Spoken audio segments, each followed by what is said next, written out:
And good evening, ladies and gentlemen. Good evening, great leaders and great scholars from all over the world, wherever you are joining us. Thank you so much for joining us tonight. My name is Mazwe Majola. I'm from the Worldwide Institute of Leadership and Development.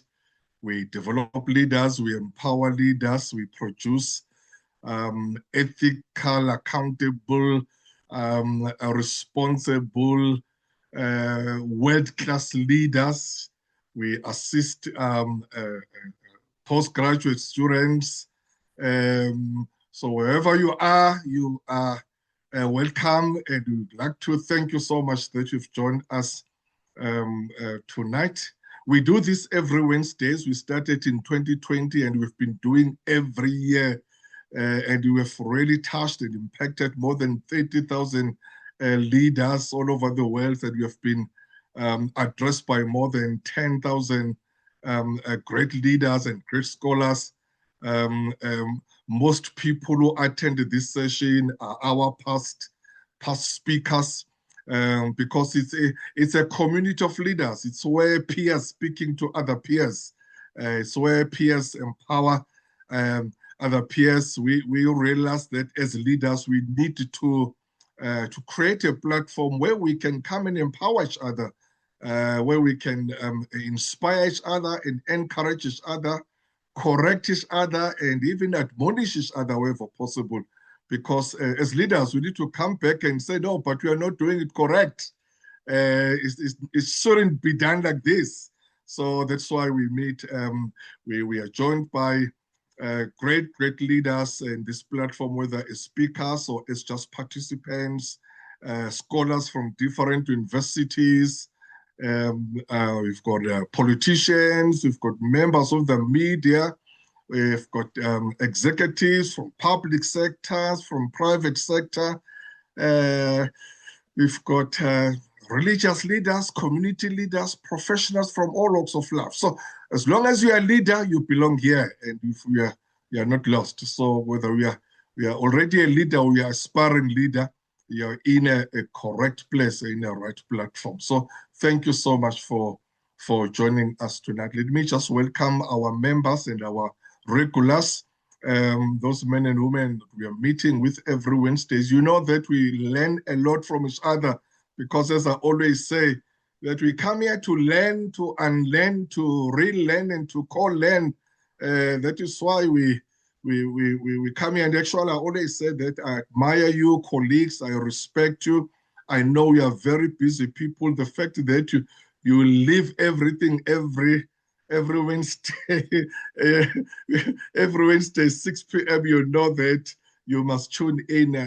It's really, we've learned a lot from each other. So thank you so much. But let me also give a special welcome to those colleagues who are joining us for the first time. If you've never been into this platform, we are so welcome, and please feel at home and do participate. We would like to learn from you. We'd like to hear from you as we are learning from each other. And I want to warn you that these sessions are very contagious. There's no way that you'll attend and you never want to come back again. These are super bumper Wednesday masterclasses in leadership. So we host top speakers, and as I'm saying, that even the participants are great leaders from their own rights and scholars from their own rights. So we do this with respect. We talk to each other. We empower each other. As I'm saying, it's a safe space. So please be free to contribute and to teach us whatever that is in your heart. Tonight, I'm hosting my brother, Professor Alistair Mokoena, a very busy person, and I'm very humbled, really, that he made time to be with us tonight. It does show that my professor really love what we are doing, and that we are really, on behalf of Wild Family, we are really so grateful that you took time to come and be with us and just to share some nuggets here. And that is why we always love to to learn from each other. We are discussing tonight the role of self-mastery when leading self, and even when we're in leading others in this digital age. It's a very important topic. Just as you know that Professor Mokoena has got a very long CV and profile, but we indulge me that we're just going to give some snippet of his profile. He's a very humble man, and obviously, whatever I'm saying, I hope I'm not going to embarrass you, my brother, but we are doing this with respect to you. Professor Alistair Mokoena is an international acclaimed speaker and a seasoned leader with 29 years of experience in both the corporate world and business education. He is the executive dean of the Johannesburg Business School, that is University of Johannesburg, and was previously Google's country director in Southern Africa region. He's the author of the popular personal effectiveness book, Servings of Self-Mastery, which was launched in October 2023, and Servings of Self-Mastery Journal, which was launched in May 2025. He co-authored two other books, namely the book that every leader needs to read and the book that every marketer should definitely read. Prof Mokwena's academic qualifications include BCom, LLB, MDP, EDP, MBA, PhD, and a DBA. His areas of research interest include marketing, advertising, digital transformation, international business, leadership, and self-mastery. He has received many industry awards from different associations and from different industry bodies. I've got his book, and I'd really like to recommend highly that please do get the copy of this. It will assist you a lot. It will change your life. I've been reading it and I'm enjoying it. So it's that kind of a book that you cannot put it down. I was telling him earlier that is in my bag. Wherever I go, I carry, so that whenever I get a break or chance in between lecturings and meetings, then I could just go, even if it's just 2 pages or 3 pages, just go. It makes a lot. It makes a sense. Thank you very much, my professor, and welcome. Indeed, we are grateful that you made time, my brother. So we'll give you time to address us. For the sake of those who are joining us for the first time, the speaker will address us, and after that, we'll then open for Q&A and a conversation, and then we'll close the session after that. Over to you, sir. Thank you very much. Wonderful. Thank you. Thanks very much, Prof. I must say I'm really, really inspired by the work that you do. You know, I watch your work with such admiration.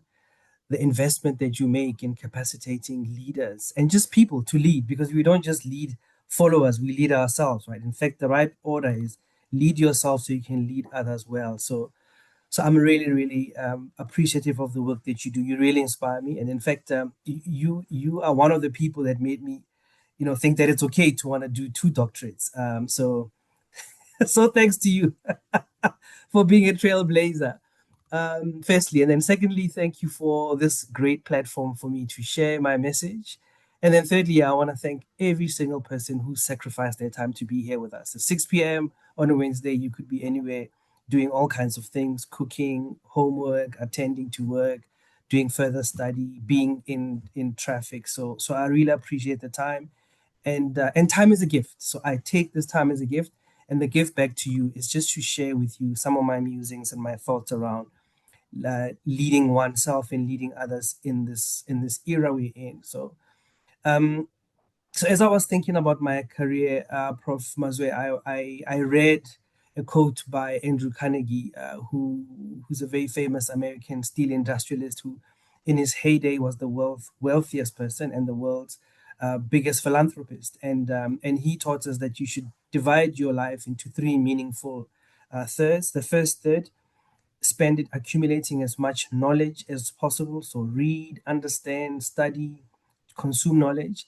the second third of your life, spend it accumulating resources, whether it's money, it's partnerships, it's networks, just resources, and then spend the last third of your life, which is, depending on how you look at it, either the sunrise or the sunset of your life, really using it to better others, right? So, and the whole notion is you can't pour from an empty cup. So fill the cup with knowledge, fill the cup with resources, and then spend the balance of your life really helping other people. So where are we now? We're in 2026. We're in the middle of the fifth industrial revolution, and as we know, every generation goes through a revolution, and it's a very trying time. We've got geopolitical tensions, we've got wars going on, we've got difficult economic climates around the world. We've got the issue of climate change in Africa, in South Africa. We've got deep inequality, deep poverty, deep hunger, and we face quite a few vexing problems. We also have issues around leadership, political leadership, corruption, mismanagement of resources, misgovernance. We also have in the private sector, ethical dilemmas, governance issues, ethical issues, integrity issues, and let's not forget crime. And we have all kinds of other issues. Whether you look at things that are gender related, like poverty, period poverty. If you look at the challenges around sexual and reproductive health, and the lack of access to resources and the asymmetry of knowledge and information. So these are all the challenges facing us. And as I was thinking about the role that I want to play in society, I reflected quite deeply about my own life purpose, because that's where it starts. Unless you're clear about your life purpose, you don't really have meaningful selection criteria for anything. How to choose friends, how to choose partners, how to choose careers, how do you choose what you do with your time? Depends on your life purpose. Whatever you do must be in service of your life purpose. And that's when we speak about work-life integration and not work-life balance, right? Because balance assumes 50-50. Integration says everything must pivot around this fulcrum called your life purpose, and you will do lots of things and they will give you energy because they help you live a meaningful life. So that's kind of what drives me. And as I was thinking about the COVID pandemic, I felt there are so many lessons that need to be captured. It's once in a lifetime black swan event. Nobody's ever experienced this pandemic before. And what are the lessons? And firstly, it was about how do I lead myself through this time so I can lead others? And most of us who are leaders and managers, we're leading people remotely. Some of us joined organizations and companies remotely. For the first 18 months, I was working remotely in an organization with people I had never met. I had only met 5 individuals in this organization prior to starting. New industry, new role, new everything. And it was a multinational setup. And it was very challenging, as you can imagine, and all kinds of voices going through the head, imposter syndrome, the pessimist, the judge, the critic, and not enough of the optimist voice, that positive voice that keeps you going when the going gets tough. And I started reflecting on the work that I needed to do, like a duck that paddles feverishly underwater but seems calm on the surface, so that you can exude calm and positive energy to other people. That's the role of a leader, right? Leaders emit energies to their followers, and that energy has to be positive and captivating and comforting, depending on where your followers are. If they need comfort, you should comfort. If they need counseling, you should be there. If they need inspiration, motivation, if they're low on skills but high motivation, they might need some mentorship, some tutoring, some handholding. If they're high on inspiration and motivation, and they're high on the skills and they're capable, you just let them go. You just look for positive reinforcement to keep them going. So I had to think about all those dynamics and say to myself, I want to write a book as a gift to society. And then the next challenge was, what do I call this book? And I thought, actually, I was taught in my own home, in my upbringing, that food is nourishment for the soul, and food is a gift. Food is an act of love. So I thought, well, if writing this book about self-mastery is an act of love, then I'm going to call it Servings of Self-Mastery, one full spoon at a time, right? And it's this whole adage of, do you want to eat life with a small spoon or a big spoon? The choice is yours. So I started working on this journey of writing the book. And then, of course, with the notion of neurodiversity in mind, I was very clear about the architecture of the book being small, bite-sized chunks, because not everybody either has time, bandwidth, concentration span to read 50-page chapters and feel like a failure when they don't finish a chapter. So I was very clear. My favorite books are 4, 5, 6, 7, 10 pages maximum. And I get to the point. I don't repeat. It's not tautologist. If I make the point, I move on. So that was the architecture behind the book. And then yeah, and then I was reminded of what all the airlines safety demonstrations teach us, which is you have to make sure that your own oxygen mask is safely secure on your face before you can help the next person. So through COVID, all of us, we put on this oxygen mask, trying to think about how do we protect ourselves, and then we can embark on a journey of leading others and leading society. So that was the journey, and I thought to myself, where we are today in the digital age, there are a number of realities that are hitting us. First of all, human beings are feeling threatened by the power of technology, just the sheer intelligence of technology.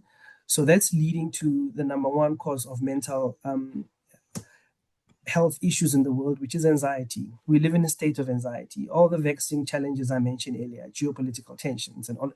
Imagine people that are stuck in the Middle East right now, how they're feeling about tomorrow, today, hearing the bombs, hearing the sirens at night and so on, and seeing destruction and plunder among them. So anxiety is a big problem. We're worried about, will machines replace us? And there's a couple of things, right? So fourth industrial revolution was mainly around automation and using machines to achieve efficiencies. But then we realized that we were hitting a few stumbling blocks. The first being ethical issues around AI. When AI is not governed, there'll be issues, right? It will lead to bias, it will lead to social divisions, it will widen inequality because of asymmetric access to knowledge and information. And even digital connectivity is not inclusive. It's not universal. There's work that needs to be done to ensure that everybody is on the internet and everybody has access. So the anxiety around that, the anxiety around it's changing so fast, even though I feel like I know how to use some tools, there are so many other tools. And then you've got the youth dividends in society. The median age in Africa is 19, and it's the same in our country, where the majority of our population is below the age of 21. And younger people generally tend to be digital natives, and older people tend to struggle with technology adoption, unless you come from a tech world or you love technology. So that also causes consternation and uncertainty amongst a lot of people. Working on technology platforms that you're not completely comfortable with, and how fast and how productive and how efficient you are on those platforms has also caused tensions and frustrations. And let's not forget working remotely, that there's a sense of loneliness and being away from community, being away from connection, and those things do have a bearing on mental wellness. And then the responsibility for managers and leaders is to help their teams deal with mental wellness, but they themselves have to be in a positive state of mind to impact people positively. And there I like to speak about the analogy of being a candle that consumes itself to light the way for others versus being a lighthouse that can still light the way for others without consuming itself. So the idea is to guard against self-consumption, guard against burnout as a leader. And there's a couple of things I want to talk about that help you manage yourself and keep yourself intact so that you can be there for other people.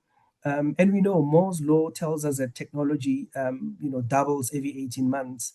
But obviously things have changed with time.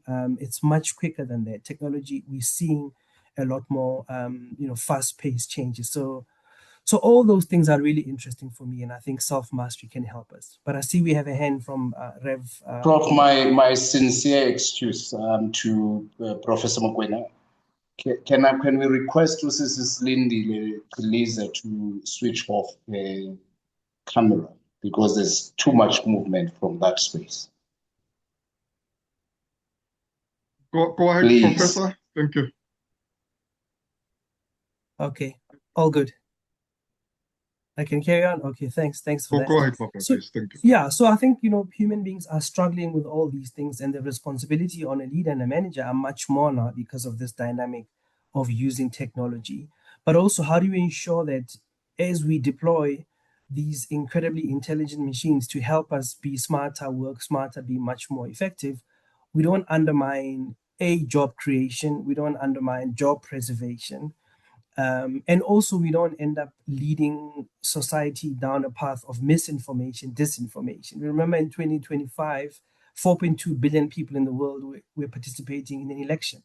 And the biggest worry was the role of misinformation and disinformation in influencing the outcome of elections. So those things are real, and the ethical dilemmas are real. And also plagiarism and fake news and fake videos. And technology has become so much better and much more efficacious that it's quite difficult to discern fake from real. So how do we ensure that the values that make us who we are as human beings, values of integrity, honesty, fair days work, and all of that stuff still matter? I mean, in the education sector, we face a real issue where technology and emerging technology such as generative AI is helping students and researchers be much more productive. But there's a fine line between technology assisted, technology enabled, and abdicating to technology, So who takes the credit? Are you learning or are you just abdicating? So I think all those things for me are really, really critical. And that's why emotional intelligence is so critical. So as you're driving intelligence, the IQ aspect of things, by having access to so much more information because of digital connectivity, what happens to IQ? What happens to EQ? Does EQ take a back seat because we all want to be as smart as super intelligent computers? And my whole argument is EQ is very, very important. But in addition to that, you need to be thinking about your spiritual energy, your grounding, your purpose. Why do you do the things you do? Man in search of meaning. What does meaning look like? And if you speak to any worker out there, they'll tell you that I don't want to do the mundane, boring work that machines can do better. I'd rather do something much more strategic, something much more creative, something much more meaningful. So as we think about the relationship between people and machines, we've got to think about the fact that every human being wants to spend their time meaningfully. So the responsibility that comes with the privilege of using technology is to ensure that we retool, retrain, reskill people, give them access to the best in-demand skills to prepare them for the world of work today, right? And then also just making sure that human beings are a step ahead of technology is a challenge, but it's a responsibility we have. So in all of this, we have to ensure that we build trust, we build safety. If you're going to allow people to work from home, you have to trust that they're doing honest work. Remember, in management practice, we speak about theory X and theory Y of Douglas McGregor, who taught us that theory X managers believe that workers or employees are dishonest, they're lazy, they need to be micromanaged and policed. Whereas theory Y says everybody is self-driven, is motivated, is honest enough to do a day's honest work, and they don't need to be policed and followed around. So as a manager, as a leader, you have to understand where you are. Do you see people through theory X lens or theory Y? And that determines how much trust you give to people. And building psychological safety. So all of us can bring our challenges, including mental wellness issues and so on, to the conversation. And with the fast pace of change that we're living with every day, we have no choice but to be agile. We have to be nimble. We have to be responsive. And then this notion of being students of life and students for life. So a student of life is somebody who participates without judgment, right? And that's where discernment actually comes in, and enlightenment. So when we speak about discernment, we speak about the ability to really, sift the chaff from the wheat and see right from wrong, and really silence the irrelevant so the relevant can speak. And for us to reach a level of enlightenment, we have to practice mindfulness. Mindfulness gives us that sense of discernment, right? When we're able to still the mind and focus. So building time for rest, building time for reflection, and building time for participation without judgment. We shouldn't judge. We should postpone judging. We should just absorb like a sponge. That's being a student of life, participating without judgment. And then a student for life speaks to continuous learning, remaining teachable, remaining hungry, remaining inquisitive and curious. And that's a superpower of young people. Young people have creativity going through their veins because they're hungry, they're passionate, they're curious, they're not jaded by life's experiences. They retain childlike naivety, which helps them to be creative and helps them to be innovators and entrepreneurs. And we as older people need to be thinking about how do we cultivate all those things, right? And how do we ensure that we create time, which is counterintuitive in this busy, frenetic world. How do you create time for stillness, stilling the mind, breathing exercises, mindfulness, and also just having a sense of perspective, which is, life is what it is. There's peaks and troughs. You'll be happy today, you'll be sad tomorrow, there'll be pain, there'll be joy. Just as there's dark and light, sun and the moon, day and night, all those peaks and troughs are part of the beauty of life. And in fact, Om Swami, in his book, The Big Questions of Life, teaches us about the ABC of life. And the ABCs of life, the first one is pain is inevitable, but suffering is optional, right? So we will endure pain. Pain will happen. It's life. We don't have control over what happens to us, but we can determine how we react. So today, like I was saying to you, Prof, I woke up with a bad flu. In fact, I had a terrible night and I've been struggling with the flu. I went to the doctor, got medicated. I said, I have an incredible opportunity to share messages with people at 6 p.m., make me well, make me fit. And here I am. The pain is inevitable, but I'm not suffering. I chose joy and I chose to show up. The second part of the ABCs of life is death is certain. Its mortality is a given. It will happen. And then the last part is life is uncertain and unpredictable. But the beauty of life lies in its unpredictability, the element of surprise. What will happen next? And how do you look at life? Do you see it as a glass half full or a glass half empty? And those are the choices we have to make, right? And maybe the last thought I'll leave you with before we get into discussion is a book by Savi Sharma called The Happiness Story. And in this book, they emphasize the need for mindfulness. They emphasize the need for silence. They emphasize the need for really sitting and reflecting every day and taking stock. And that's how we get better. Great sports people and athletes and artists and musicians are not great by chance. They work at it. They work hard. They work on their craft. They improve. They learn. They take videos of what they do. They watch themselves. So the ability to reflect on your performance and seek feedback from others and see the feedback as a gift is really important. And just constantly, working towards achieving your dreams and getting to your goals. But equally important is a sense of objectivity when you're pursuing those goals. We can't pursue goals at all costs, because some things that we yearn for don't serve us. So the criteria, remember, is this in line with my life purpose? If so, give it a tick, right? But you have to build an objectivity so you can step back from your goals and dreams. So this discipline of becoming dispassionate about our goals so that we can think objectively about their goals is very important. So that's what self-management is about. So in a nutshell, that's what I wanted to just kind of cover as a scene setter. We've got to manage ourselves. We can manage others. We're living in very interesting and challenging times. And let's think about the impact of technology, of all this content, of all these messages that we see, all these apps, all the platforms we consume and the impact they have on us. And how do we launder ourselves so that these things end up being a net positive contributor to our lives as opposed to being destructive?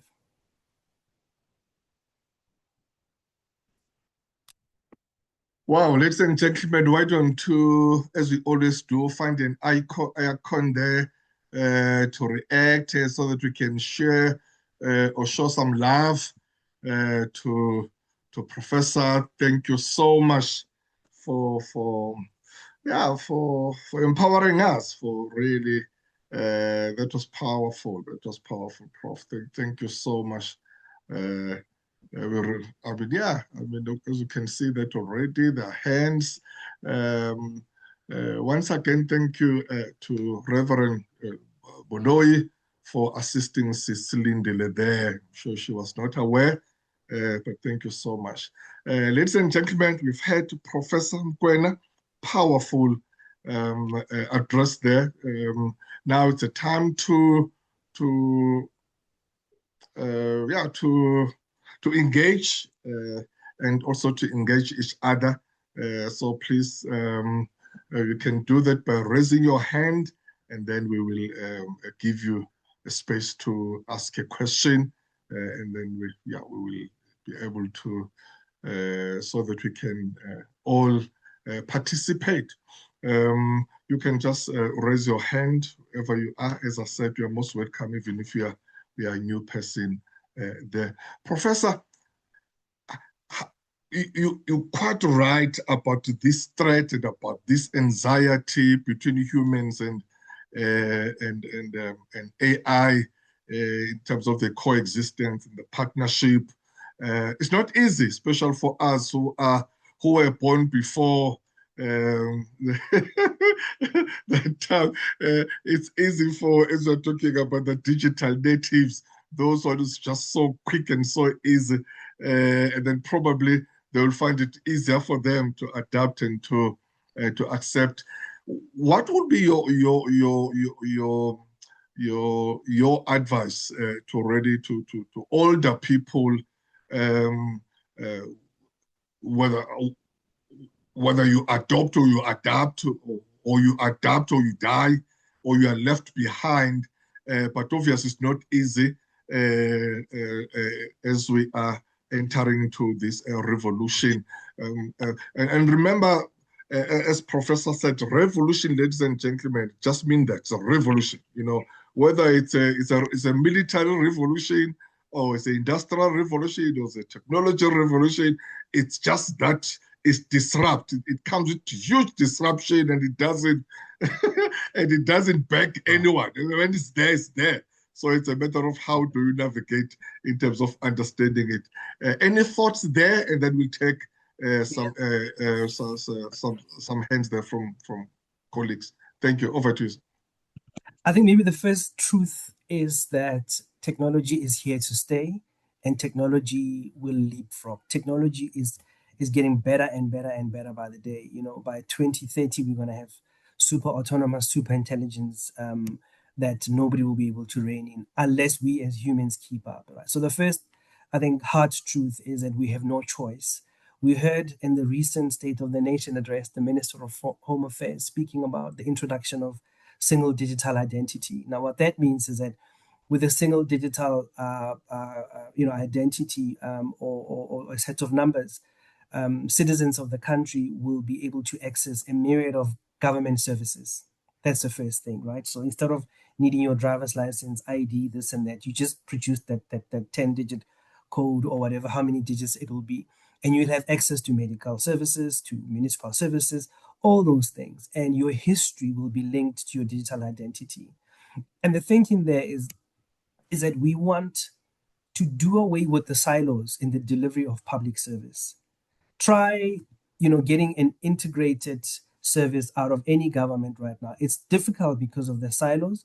We've got lots of data. There's many data lakes. Home Affairs is sitting with data.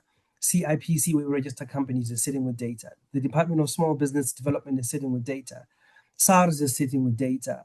The Ministry of Finance is sitting with data. The Department of Labor and Employment is sitting with. So there's all these different data lakes that are not integrated. So we don't have a single customer view. We don't have, here's Professor Mazwe Majola, here's all the things we know about you, including your medical record, your financial track record, your career history, your academic, all those things are there. What happens today when you apply for something, you have to produce all these things, and then we still have to verify you. So how do we build technology behind, layers behind, so that the human appears and all the services are brought to bear in one single transaction to increase and improve customer experience? That's the world we're going to. Also, the other reality is that the cost to serve has become astronomically high, and governments are broke. So they have no choice but to accelerate adoption of digital technology. Young people, as I said, are the majority of our nation, the majority of the world, the majority of the continent. And today, 23% of the world's youth live in Africa. By 2050, 1 in every 3 young people will come from Africa. So we have a responsibility to create a world where they will thrive. And that world is a digital world, and they connect with the rest of the world. Small business is super, super important. 90% of businesses in our country are small business. They ask for 3 things: access to capital, access to skills, resources, and tools, access to markets. So how do we make sure that we enable them to acquire those 3 things? When you're on the net, you're looking at funders all over the world, not just in your country. They're able to get capital. When they're looking for skills, tools, and resources, there's so much help on the net, so many free courses, so much training. They're able to upskill themselves. The last one, access to market. They're not just trading locally, they're trading internationally. But for that to happen, they need to be on the net. They need to have e-commerce capability. All of that requires acquisition of digital skills. And their customers also want convenience. All of us are using convenient platforms to shop, right? Before COVID, e-commerce was only, 2% of all retail sales in our country. Fast forward to today, e-commerce is now 8% of retail sales in our country. And we anticipate that by 2030, it'll be about 15, 16%, very close to where we are in the global north. Right? And those are big, big, big numbers. So it's important to understand that the ship has sailed is not going to come back. We have to adapt. But importantly, understand that technology is your friend. It's there to help you, not to threaten you. You just have to play with it, experiment, allow yourself to fail, to learn, and eventually you get it and you see the benefits of it. So I think it's really important to accept the hardcore reality. It's here to stay. It's getting better. We've got to keep up. And, you want to stay relevant? Well, you have to make sure that you have in-demand skills.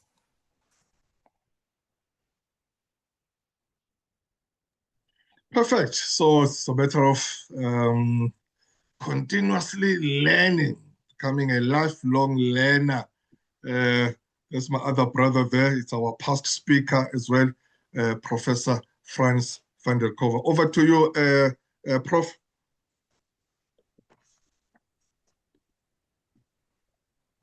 Oh, I'm coming. I am a little No, bit that's of. fine. Go ahead, my brother. Thank Yes, sir. you. Thanks, Prof Mokoena. As always, it's such a pleasure to listen to you. And you always remind me, at my stage of my life, I'm sharing experience and knowledge, and I'm privileged to be able to do that. But you remind me, the student of life and the student for life, that I can't do that efficiently and relevant and with relevance if I am not learning every day, and if I'm not, and especially from the younger generation that teach me so much so that I am able to fit into the environment and do it. So I just want to thank you for that. And something I still battle with today is because I still set goals, obviously, is becoming dispassionate with those goals so that I can be objectively. I still tend to want to get too excited about them and too sort of, and too passionate about them. So I'm always happy that you remind so that I can intentionally step back and just become dispassionate, and that I can also pass that message on to everybody that I work with. So just to say thank you very much for that. And I really appreciate your book. I've listened to you before on it, but it is something I keep with me and that I refer to quite often. So you certainly add value to our lives. Thank you very much.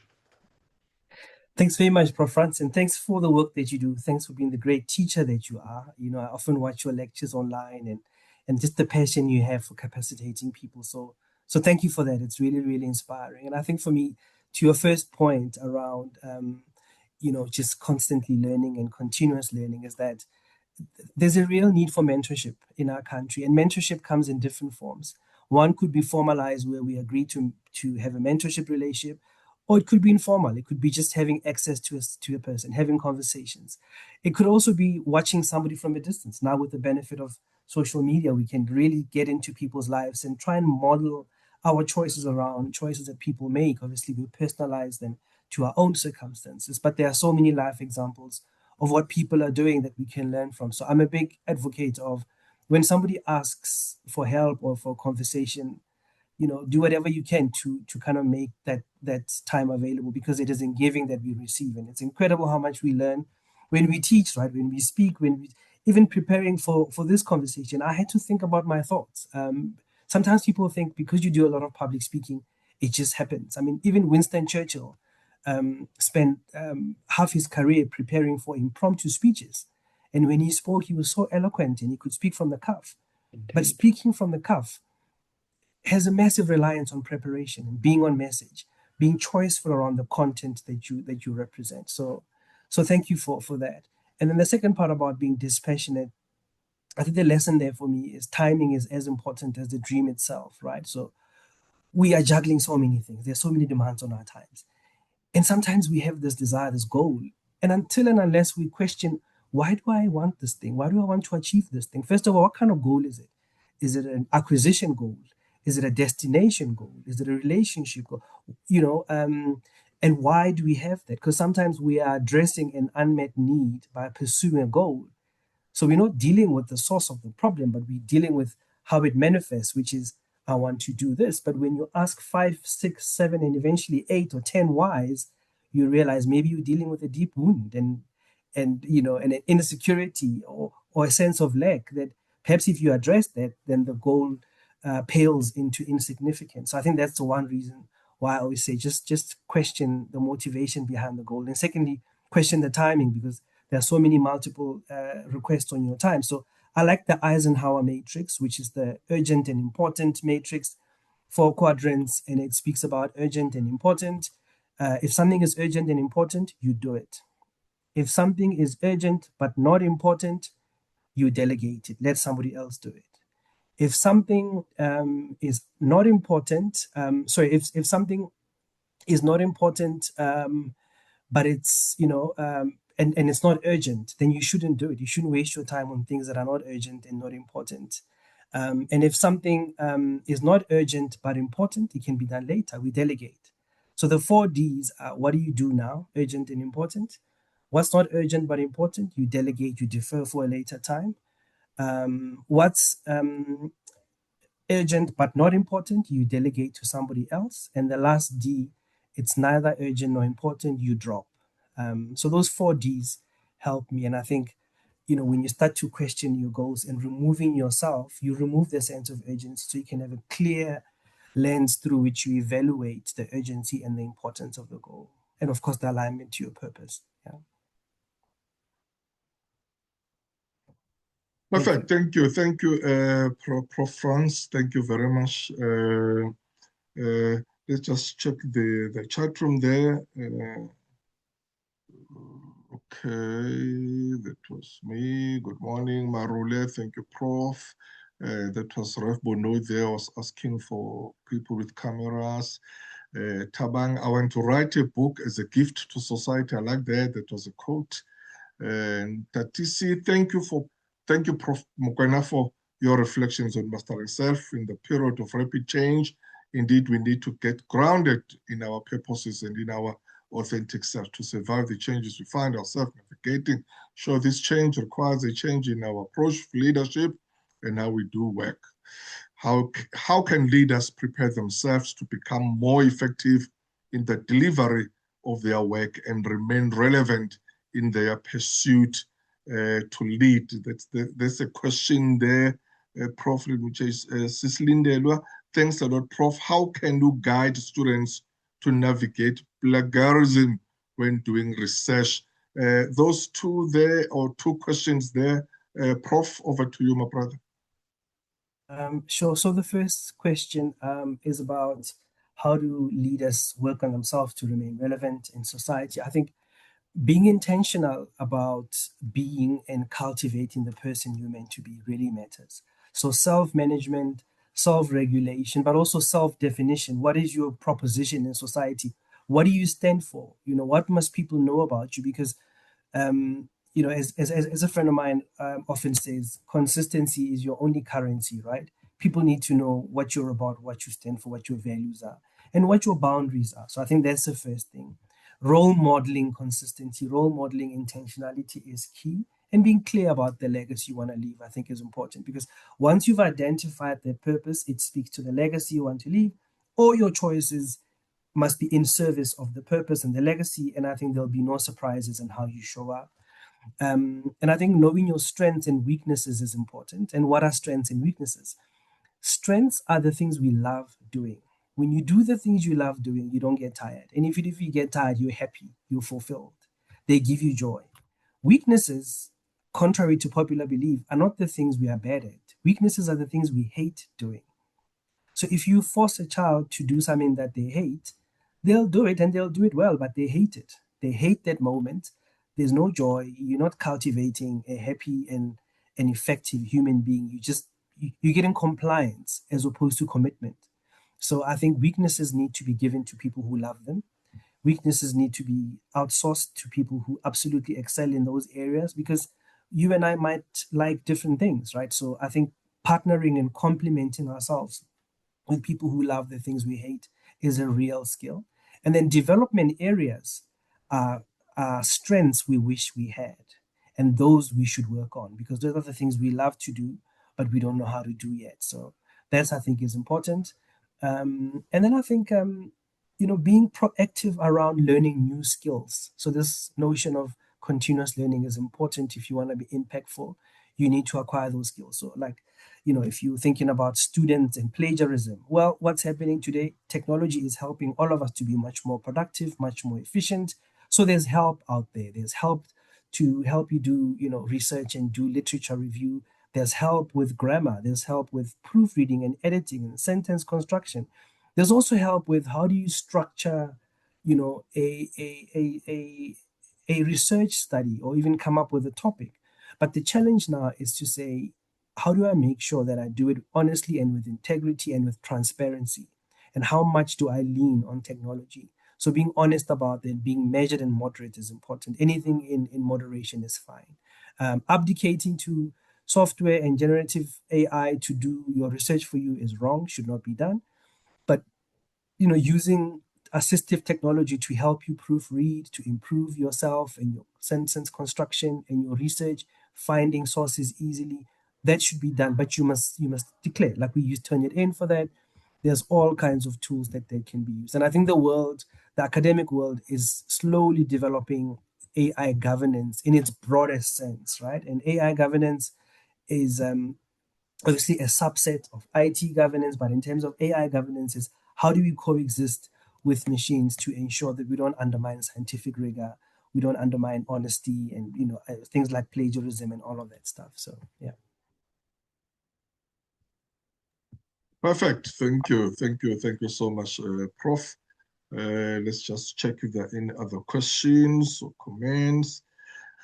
So that was what is Lindela Nombulelo Mbeu. Thanks so much, Prof, for this empowerment session. Indeed, self-mastery is a constant necessity. So that's okay. That's just a statement there. It's not a question.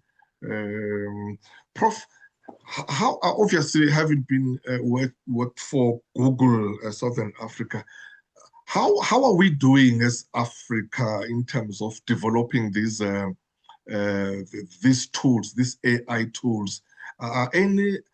Anyone coming from South Africa or Africa, or are we importing them a lot coming to Africa?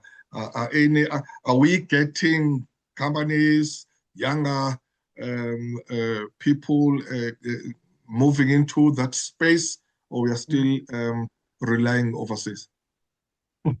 So let me come at your question from a couple of different angles. As a scholar, I'll start by quoting a research report that looks at the digital readiness and competitiveness of Africa and African countries. So Cisco runs what they call a digital readiness index report, and it indexes 147 countries, and it looks at how digitally ready are those countries.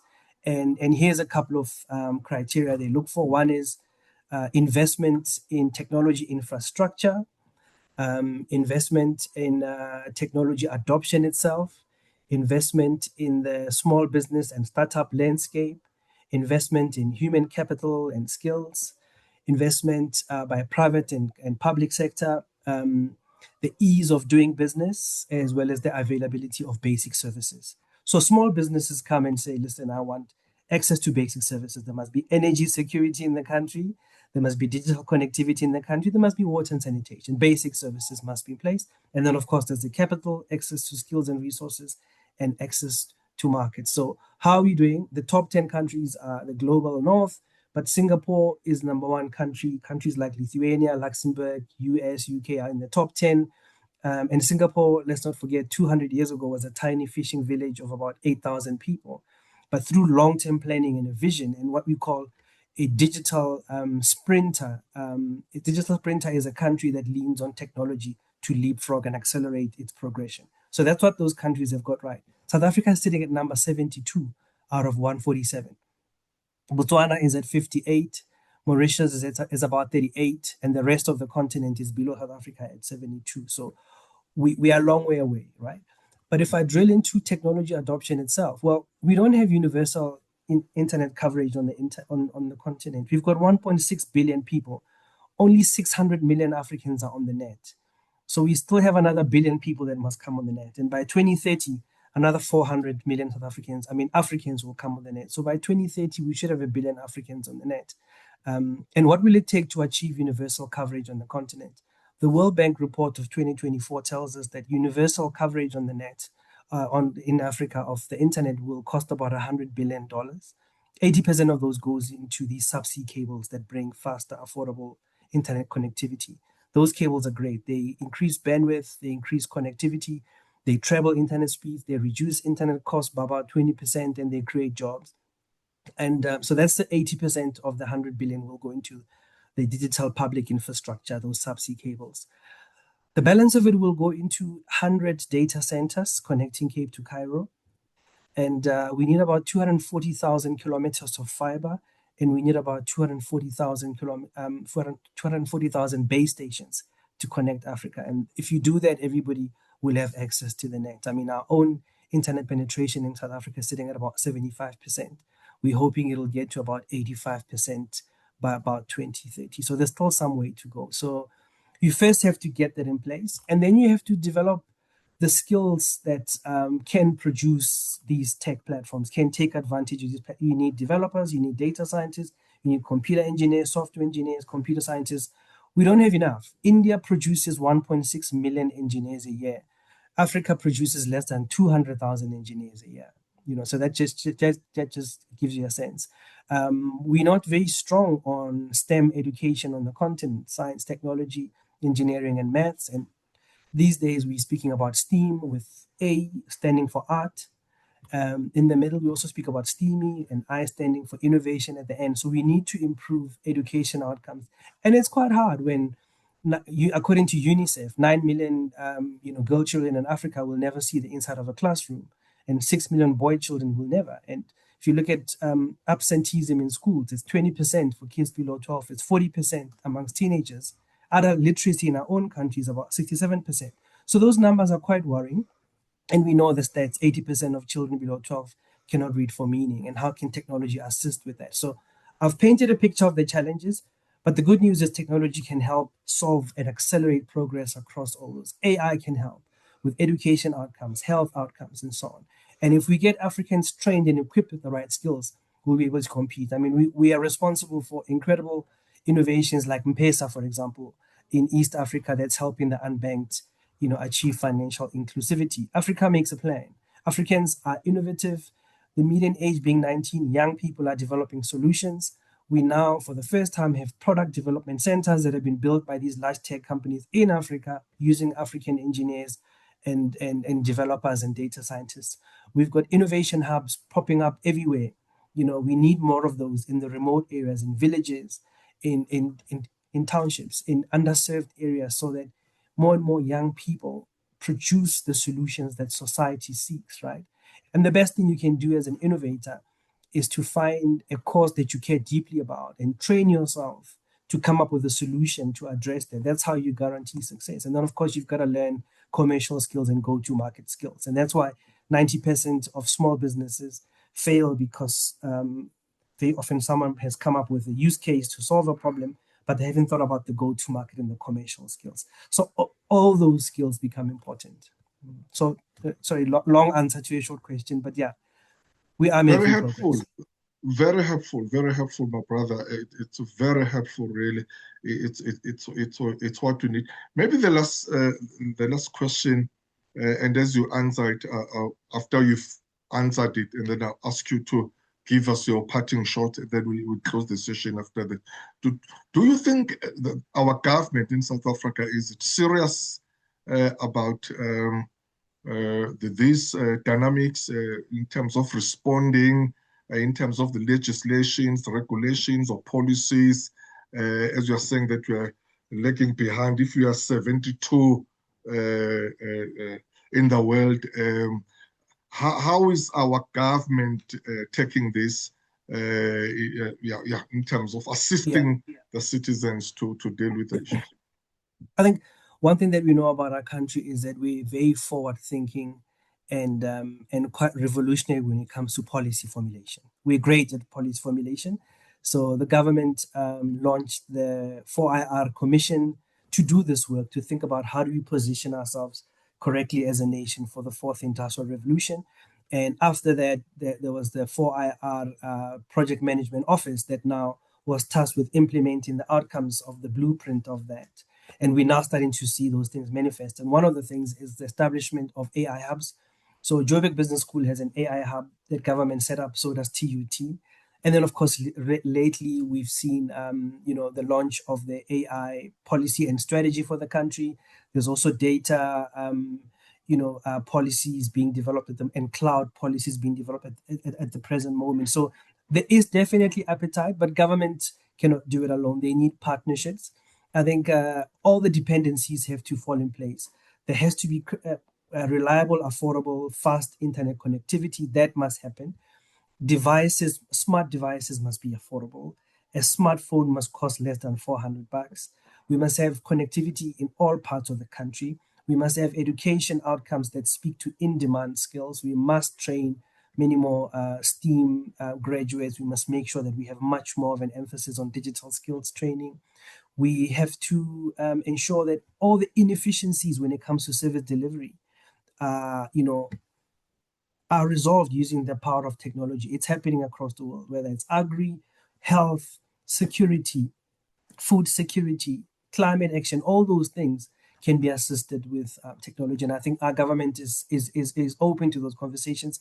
These public-private partnerships have to work for the benefit of society. Yes, you're absolutely right. These there's a comment in the chat from Dr. Soraya Bukas. South Africa does not have digitalization legislation in place, right? So that needs, and I think it requires all of us, all social partners, to come together and lend a hand. And I think academic institutions have a responsibility with our access to research and technology to also be part of the solution. But I think also for me, what's really important as a passing shot is to just be intentional about the choices you make. Leading other people is a job in itself. Plan for it. You don't just amble on it or just stumble upon it. You have to be intentional. You have to make some personal sacrifices for the benefit of others. So remove the ego from any conversation, any equation, because the ego is a trap. The ego attracts offense. The ego, feels criticized when rather focus on self-esteem. That's a birthright. Boundaries are important if you want to manage productivity and well-being. You can't be a yes person or a no person. You've got to find boundaries. But being consistent around your value system helps others feel safe, and psychological safety is important if you want commitment as opposed to just compliance. And I think a growth mindset is important. Continuous learning, remain teachable, have people around you that help you grow, and become comfortable with data-driven decision making. Data. It's important. So the trick is now, how do you synthesize the data? How do you analyze it in the fastest possible way for insights? And technology can help you with that. And then lastly, self-regulation. Regulate yourself. Don't make excuses for bad behavior. Count to 10 before you respond. Don't send angry emails and WhatsApps and respond. You have a choice. Remember, pain is guaranteed, but suffering is optional. You don't have to suffer.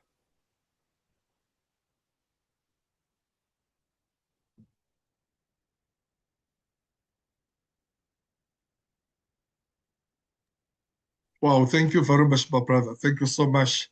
Self-esteem is your birthright.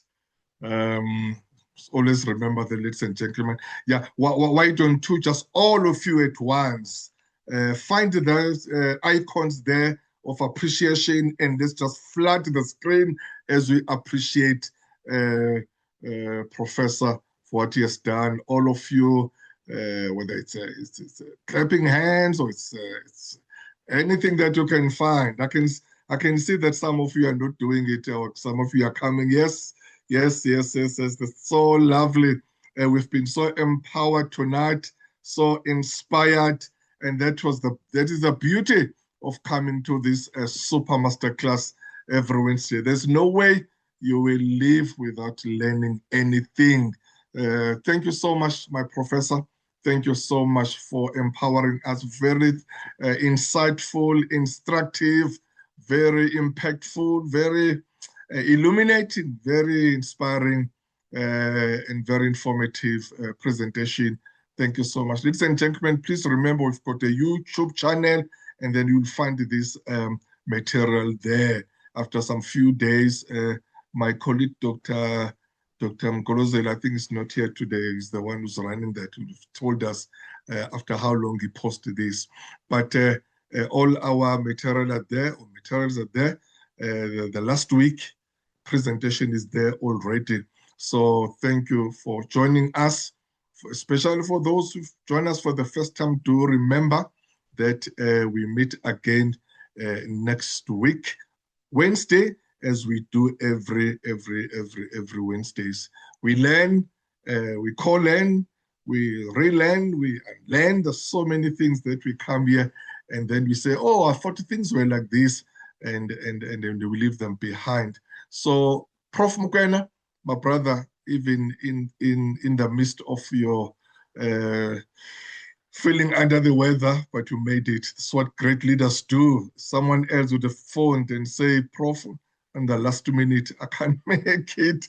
And I would have tried to juggle around, what do I do? And then people will be saying that, did he really confirm, or he was just making up? So this is what, those are things that we are confronted with as hosts and as organizers.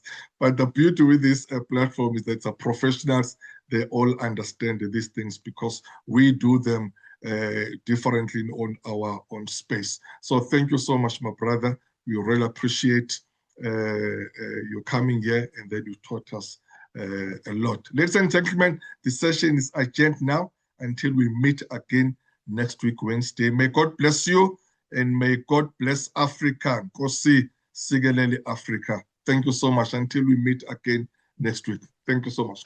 Goodbye. Thank you.